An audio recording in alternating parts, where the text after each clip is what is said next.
The newest Greater Demon of Chaos is here. Spiking bits.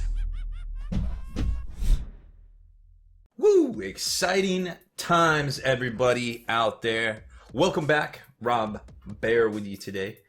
Checking out the Great Unclean one of Nurgle, of course. Now, it's been a long and winding road over the last 30 years to get to the point we're at with this bad boy right here. I mean, if you were around in 1988 buying these models and you knew in 30 years that they would look like this, I am super hopeful for what the next 30 years of models will bring. This is the newest release for the Demons, of course, from Games Workshop. $140 retail, a head and shoulders above its demonic counterparts, the Lord of Change, which was $115, and of course the Bloodthirster, which was also $115. Named Scarbrand is $130. But it follows along the same footsteps, where you get a Fate Weaver and the Great Unclean one in the same box, whereas Scarbrand is a separate offering altogether. So I don't know. every Greater Demon we get, it's offered a little bit differently at a little bit different of a price point. So read into that what you will. This is the largest one by far, of course, and not just because it's the big fatty, but because it comes with 2.5 sprues. So if you figure that the other ones only come with 2 sprues, this basically comes with a large proportion of extra material contained within it. So I can see where it could be a little bit more, but that's about as far as I can go with the comparison, because I'm not Games Workshop and I don't know why they price the stuff the way they do, right? It does come with a lot of different options. Now there's gonna be 59 components in here. It's gonna come with that huge 130 millimeter round base, the same one Archaon comes on. So he's a big one. He's a big one. But we've seen comparison pictures already where he's about the same size as Lord Scabathrax from Forge World, except for that one's on a Dread Knight base. So it is what it is. It is bigger altogether, and we're going to put this bad boy together before we're done with this video and compare it to a lot of the different models that we have laying around the studio here, just to give you an idea of its exact size as best we can. Now, it's going to come with a lot of different options here. You can kind of see you're going to get 2 different hand weapons on the right hand, 2 different hand weapons on the left hand, whether it's the chains or this little dagger, plague dagger, or it's the plague sword and the doomsday bell right there, or the bile sword in the plague flail, or the bile blade. But other than that, it's going to come with 2 different heads as well, and then the options to make Lord, what is this, Rodicus with his gnarl rod. Read into that 10 times slow or 10 times fast. And then of course you've got fly Nurgling and all sorts of extra little Nurglings in here. There's 6 different Nurglings, of course, in here. Now once you open it up, it's going to have the little collector's box, just like the other 2 demons that we've seen from them, with the little icons right there, the bells of Nurgle, and then of course the big baddie himself, that dope piece of artwork that we saw come out about I don't know, 3 weeks ago ish, give or take, something like that. This is the larger army box size as well, and here they are. Here are the sprues. And I'm not going to show these to you quite yet until we go over the instructions, but suffice to say there is 2.5 sprues, and there is the large 130 round right there. So let's slide these out of the way and talk more about this bad boy right here. So here you can kind of see the options a little bit better. The 2 different options here in the Neuroticus. Now, instruction-wise, this is where I think we kind of get our value. So this is what you have to do to get all the variants, and all it is, it's just a clam pack of left and right and bottoms and little tails and feet and things like that. And once you get it all assembled, all the slices, you're going to see that it has some covered neck and arm socket areas right here, and they tell you to glue it down to the base, which you can or can't depending on if you're going to put it on a resin base. Then you come over here and you can start doing options, but all of the options will socket in to the left and right hand, the stomach area here. There's only 2 different little plates, intestine plate or a maw like teeth plate for Rodicus, and the 2 different heads, which are the sub-assemblies, are right here.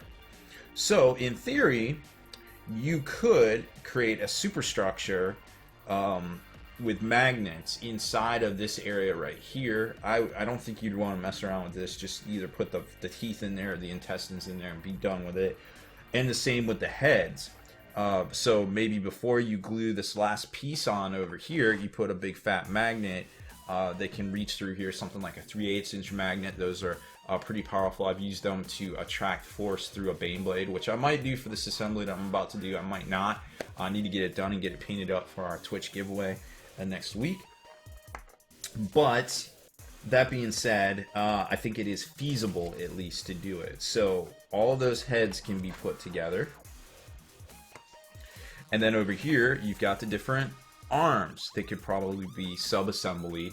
And then you could put a magnet in there with some sprue cut out to create a superstructure to support the magnet. And then, of course, the little nurglings go on at the different spots that they tell you, like here in this fold right here, or over here in this neck fold up here, which I think is really cool. And then, of course, you can just put them on the base. Like I said, there's 6 different ones in here, and they're all super sass to begin with. Now, rules-wise, the Great Unclean one is 320 or 320 points, 25 points, depending on which options you take right here. They're listed in the Demon's book, but at that point, what's 5 points? Now, there is no war gear options in the Demon's book. Everything is exactly as it is pointed. You can't be like, okay, well, I gotta go get this bolter over here, this plague sword over here. It's all included. So that's kind of cool to see. Now, the Great Unclean one, it doesn't, and same with Rodriguez, they don't, rules-wise, they don't really seem to benefit the army besides like some leadership abilities and stuff here. It kind of has an impact hit kind of type deal with this crushing bulk.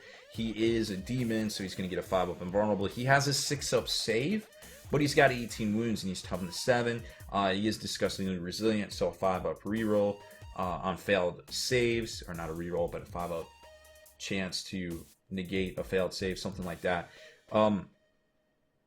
So you can also auto pass the psychic test, but you take a mortal wound. He can attempt to cast 2 psychic powers in each friendly's phase and deny 1 psychic power in the enemy's psychic phase, no smite, and 2 from the Nurgle discipline only for 17 power level.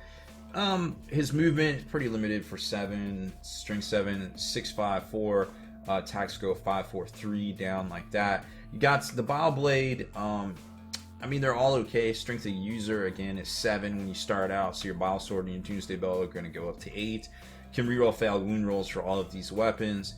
He would, I don't know, he just doesn't have a lot of abilities that go out to all of the dudes around him. So I almost feel like, I'm not exactly sure what his purpose would be. I mean, morale checks.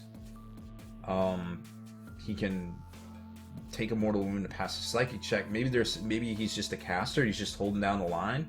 For 320, it might be okay. I'm just not seeing it yet. I'm just not seeing it. The overall picture of how good he is. And then Rodicus, and of course you got the Age of Sigmar versions of the rules in here, which we'll talk about in our Age of Sigmar review for the new Maggotkin book. Here's Rodicus right here. He is 330 points, 17 power level as well.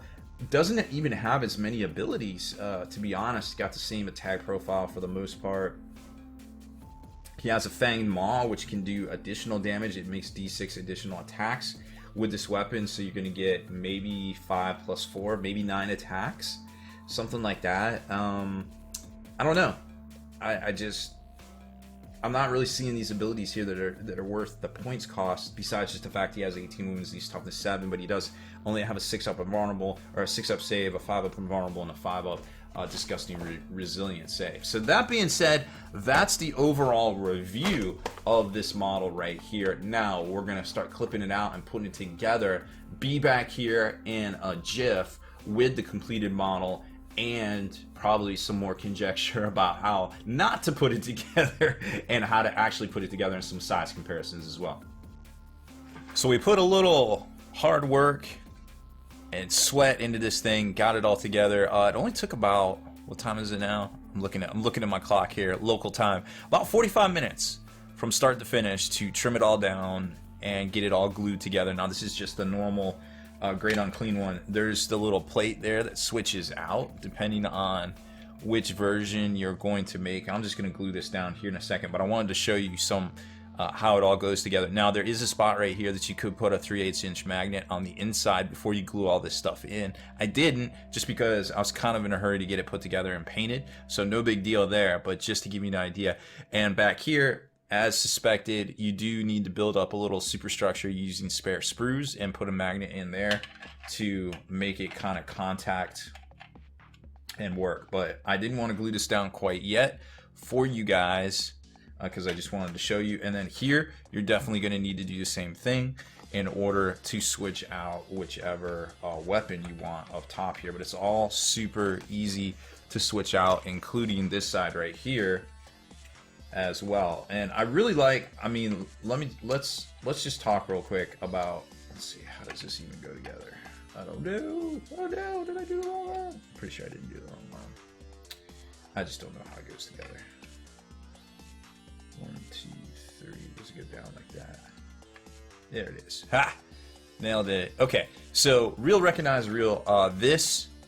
This really goes together super easy. I'll be honest. I was astounded at how easy it was. I used Tamiya's super thin liquid cement to put it all together because you can put a couple coats around all the surfaces to glue together, and then what happens is it's going to be it's super thin, so it's going to go into crevices and it's going to act as a gap filler somewhat. And Games Workshop did a really good job with this kit hiding all the mold lines and things. Now there's a couple right here, but I did get a gap filler on them, so it's all good to go. It won't show up after we paint. And then I also went in from the inside as I was building this and kind of put more additional glue around the superstructure in here. So it is hollow, but that's going to allow you to do some cool stuff, which I'm about to show you after I get the rest of the parts glued on. And boom goes the dynamite. There he is. Fantastic looking miniature, again on the 130mm round that comes with it. Now there is no terrain that comes on it, remarkably, like the Mortarion kit. So I actually had a spare corrupted Outpost base from Elric's Hobbies. I think they sell these for, I want to say it's 10 or 15 bucks. It's an awesome base for this project, and I was looking at it, I was like, dang, too bad it's not completely flat, because this guy's completely flat. But lo and behold, he has a hollow belly. That's right. So he actually you can mount him kind of sliding off the base with his big toe right there, and then his toe hits on the backside right there. So this is a great pickup right here if you're looking for a very, very nurgly looking base right there to go with this guy. It's all ready to go. Now, how does he compare up size-wise to some of his demonic brethren? Well, here is the man, the myth, the legend, the bloodthirster of insensate rage, and you can see right here he is very large and in charge compared to that bad boy right there. And then again, we've got the the Lord of Change himself. I guess this is Fate Weaver. I don't even know. They're all the same to me these days when it comes to the little guys here. So comparing them together, well, there he is. Nice and big. He's obviously on a much larger base, but you can kind of tell, you know, he's going to be on the 130. So I am super stoked. I think this is a great kit.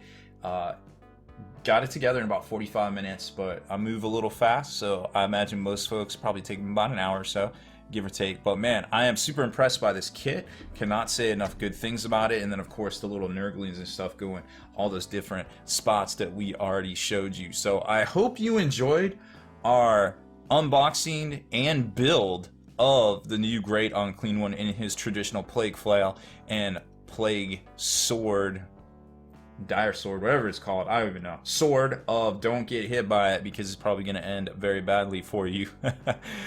From Games Workshop, $140 kit, new this week. It is an awesome kit. I can't wait to get this bad boy painted up and do a giveaway for it next week. Now, if you like these features here on the channel, make sure you work out your hobby muscles by hitting that subscribe button and, of course, turning on notifications so you can be the very first to like and comment on all these great videos. Deleted scenes, bonus content, and all the interviews and post-game wrap-up videos can be located in the Hall of Veterans on thelongwar.net.